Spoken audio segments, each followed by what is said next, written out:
Assalamualaikum warahmatullahi wabarakatuh. Senang sekali jumpa kembali dengan Wahyudi AS. Kali ini kita akan sajikan berkenaan dengan seri assessment kurikulum merdeka bagian yang kedua. Kita akan sajikan topik keterkaitan assessment dan prinsip pembelajaran, tentu pada kurikulum merdeka. Mudah-mudahan topik ini bisa membantu memberi pemahaman berkenaan dengan assessment dan keterkaitannya dengan prinsip pembelajaran. Ya, silahkan disimak. Ya, keterkaitan antara assessment dan pembelajaran yang pertama, bahwa pembelajaran dirancang dengan mempertimbangkan tingkat pencapaian peserta didik saat ini sesuai kebutuhan belajar serta mencerminkan karakter dan perkembangan mereka, ya. Jadi pembelajaran dirancang berdasarkan kebutuhan belajar, karakter dan perkembangan peserta didik, ya. Kalau dijabarkan, yang pertama, assessment yang kita rancang itu berpusat pada kompetensi siswa, ya. Jadi acuan dari assessment yang kita rancang itu berkenaan dengan kompetensi yang akan dicapai oleh siswa. Kemudian yang kedua, peserta didik dapat melanjutkan ke kelas di atasnya sesuai dengan ketercapaian tujuan pembelajaran, ya, yang dikelompokkan ke dalam kriteria mulai berkembang, mahir, dan sangat mahir. Jadi ada 4 kategori atau 4 kriteria untuk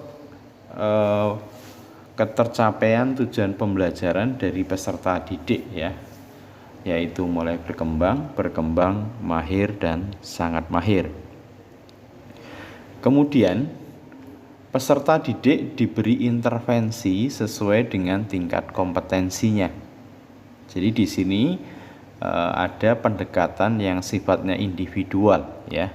Adanya intervensi kepada peserta didik berdasarkan tingkat kompetensi yang telah dicapai, ya. Tentu pemberian intervensi ini dapat dilakukan sebelum pemberian laporan kemajuan belajar maupun saat pelaksanaan pembelajaran di tingkat selanjutnya, ya. Jadi sekali lagi, pemberian intervensi dapat dilakukan sebelum pemberian laporan kemajuan belajar maupun saat pelaksanaan pembelajaran di tingkat selanjutnya, ya. Oke, keterkaitan yang kedua, bahwa pembelajaran dirancang dan dilaksanakan untuk membangun kapasitas belajar peserta didik dan kapasitas mereka untuk menjadi pembelajar sepanjang hayat, ya. Jadi ibaratnya ini learning how to learn, ya, belajar bagaimana caranya belajar. Ini pembelajaran yang mesti dirancang, ya. Jadi untuk membangun kapasitas belajar agar peserta didik dapat belajar sepanjang hayat atau menjadi pembelajar sepanjang hayat. Tentu untuk menanamkan growth mindset atau pola pikir bertumbuh, harapannya assessment bisa membangun kesadaran bahwa proses mencapai tujuan pembelajaran lebih penting daripada hasil akhir. Jadi yang perlu dicatat di sini, proses untuk mencapai tujuan pembelajaran lebih penting daripada hasil akhir. Jadi pendekatannya adalah pendekatan proses. Jadi proses dalam pembelajaran itu jauh lebih penting daripada hasil akhir. Ini adalah growth mindset yang perlu dipahami. Kemudian untuk menanamkan growth mindset itu, guru dan peserta didik perlu membangun budaya tidak takut salah dalam belajar ya. Ini penting sekali ya. Jadi tidak takut salah dalam belajar. Yang kedua, belajar bukan tentang kecepatan ya. Ibaratnya belajar itu bukan balapan lari ya, lari cepat, atau ibaratnya sebagai sebuah sprinter ya, lomba lari 100 meter misalkan, seperti itu, bukan ya. Jadi belajar bukan tentang kecepatan, tapi tentang pemahaman yang mendalam ya. Ini yang perlu dipahami ya. Jadi belajar itu bukan adu race ya, bukan akan membandingkan peserta didik dengan peserta didik yang lainnya dalam sebuah kompetisi ya, itu. Kemudian menerapkan penilaian diri atau self assessment, kemudian penilaian antar teman atau peer assessment, refleksi diri, dan pemberian umpan balik antar teman atau peer feedback ya. Jadi dalam proses assessment di sini ada namanya self assessment, penilaian diri, ada peer assessment, penilaian antar teman, dan ada peer feedback ya, pemberian umpan balik antar teman serta refleksi diri.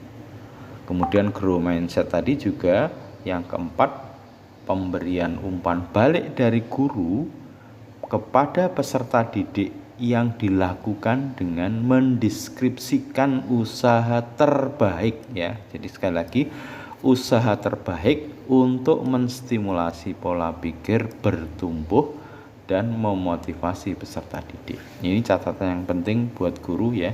Jadi untuk memberi umpan balik kepada peserta didik perlu dilakukan dengan mendeskripsikan usaha terbaik. Tujuannya adalah untuk memotivasi peserta didik serta menstimulasi pola pikir untuk bertumbuh. Jadi guru ini juga harus pandai-pandai untuk bisa memastikan titik puncak usaha terbaik dari siswa sebagai bahan acuan untuk memotivasi peserta didik. Ini adalah keterkaitan pembelajaran dan asesmen yang kedua. Keterkaitan yang ketiga, bahwa kegiatan belajar mendukung perkembangan kognitif dan karakter peserta didik secara berkelanjutan dan holistik ya.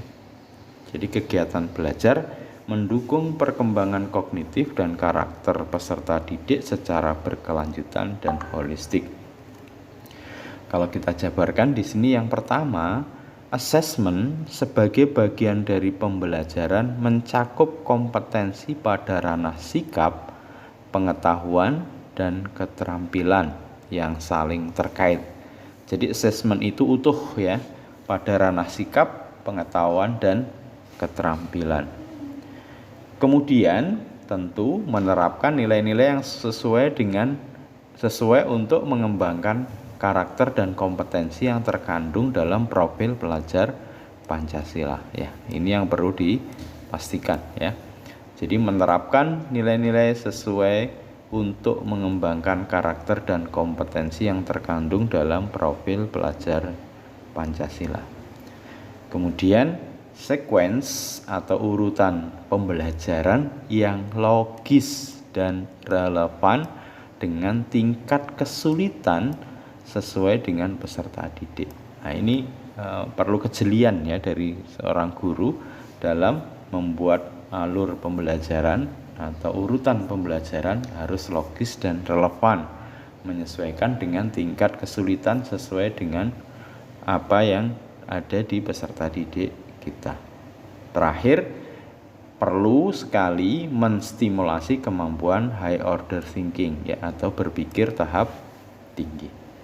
Ini adalah kegiatan belajar mendukung perkembangan kognitif, karakter, dan yang bersifat berkelanjutan dan holistik. Berikutnya, keterkaitan yang keempat, bahwa pembelajaran yang relevan, yaitu pembelajaran yang dirancang sesuai konteks kehidupan, menghargai budaya peserta didik, serta melibatkan orang tua dan komunitas sebagai mitra ya.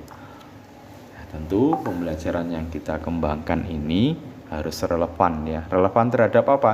konteks kehidupan, kemudian menghargai budaya peserta didik, dan sebisa mungkin melibatkan orang tua dan komunitas sebagai mitra ya. Jadi assessment dirancang berpusat pada anak ya. Jadi BIS-nya itu pada peserta didik ya, mempertimbangkan di mana kehidupan dan latar belakang keluarga peserta didik yang ini nanti kita hadirkan dalam sebuah konteks dalam assessment. Kemudian orang tua dan masyarakat dilibatkan dalam proses-proses pengambilan keputusan terkait pembelajaran dan assessment. Jadi dalam pembelajaran ini penting sekali ya, menghadirkan mitra ya. Jadi sumber belajar itu tidak hanya guru, tidak hanya buku teks ya, tapi bisa menghadirkan komunitas ya, berupa orang tua atau masyarakat. Jadi orang tua mengajar atau tokoh masyarakat yang dihadirkan, yang mana keterlibatan itu bisa juga mensupport dalam pengambilan keputusan terkait pembelajaran dan assessment. Dan yang ketiga, lingkungan belajar dengan iklim yang positif untuk semua peserta didik, sehingga setiap individu merasa aman untuk berada di lingkungan belajar. Tentu ini menjadi sebuah jaminan ya, bahwa lingkungan sekolah itu harus menjadi lingkungan yang paling aman, bebas dari perundungan ya, bebas dari bullying ya, yang menjadikan peserta didik merasa aman dan nyaman dalam proses belajar ya. Berikutnya keterkaitan yang terakhir, yang kelima, bahwa pembelajaran berorientasi pada masa depan yang berkelanjutan ya. Sehingga nanti satu, untuk membangun wawasan peserta didik tentang isu-isu ini dalam tingkat global, dan tentu menumbuh kembangkan rasa peka mereka terhadap masalah-masalah ini dan kesadaran akan kebutuhan diri sendiri, lingkungan, dan dunia yang lebih baik. Artinya bahwa bisa dihadirkan konteks bahwa dalam pengelolaan pembelajaran dan assessment itu dihubungkan dengan permasalahan-permasalahan kaitan dengan lingkungan, kaitan dengan diri sendiri, apa yang terjadi di dunia saat ini, yang menjadikan peserta didik peka terhadap masalah tersebut atau terhadap isu-isu yang bersifat global ya. Dan tentu karena eranya sekarang adalah era teknologi, maka perlu adanya pemanfaatan teknologi informasi dan komunikasi untuk meningkatkan kualitas pembelajaran dan assessment. Nah, ini yang perlu dicatat ya, bahwa dalam pembelajaran ataupun assessment nanti perlu memanfaatkan teknologi informasi dan komunikasi. Mudah-mudahan keterkaitan antara assessment dan prinsip pembelajaran ini bisa sedikit memberi wawasan ya, dan bermanfaat. Sampai ketemu pada video berikutnya. Terima kasih. Assalamualaikum warahmatullahi wabarakatuh.